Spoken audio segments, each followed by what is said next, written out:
Hey guys, Matt here from Burns Power Tools. I'm here on the Makita demo day with Tim from Makita, and we'd like to discuss the new Makita subcompact drill and impact kit. Tim? Thanks, Matt. This is our new subcompact line. About a year and a half ago, Makita engineers went out into the field and they got the feedback from the contractors. They wanted to know what are the new trends, what do they need, what are they looking for. And a lot of the cabinet guys and kitchen installers and plumbing and heating guys came back and they said, we want something smaller, lighter. We want a 12-volt size with 18-volt power. And this is our new subcompact drill. It's 2.6 pounds. It has 1,140 pounds of inch torque. And this is very versatile. It's very ergonomic. Again, it can run off a 2 amp hour battery, 3, 4, and 5. This is for the cabinet installer, the kitchen installer, the plumbing and heating guys that are in tight spaces.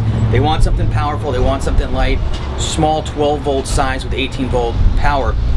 What this has, it has multiple speeds. It has a high speed, a slow speed, and this is an assist mode. And what this assist mode is basically for is if you're off balance, maybe you're on a ladder and you can't get two hands to drive in a longer lag bolt, this is going to start off very slow, and as it grips the material, it's going to increase in torque.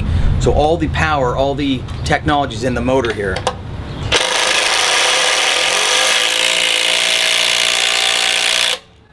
So rather than putting increased pressure on this, and rather than really putting the pressure on the motor's doing all the work, and it's shifting gears as it grips into the material. This makes this a fantastic feature. Again, it's very, very versatile, small little subcompact drill. As you can see, it has a lot of features. You can buy this online, you can buy it in a kit, or you can buy it individually as bare tools, and we have them in stock if you'd like to come down and see us and try them out yourself. Look forward to seeing you soon.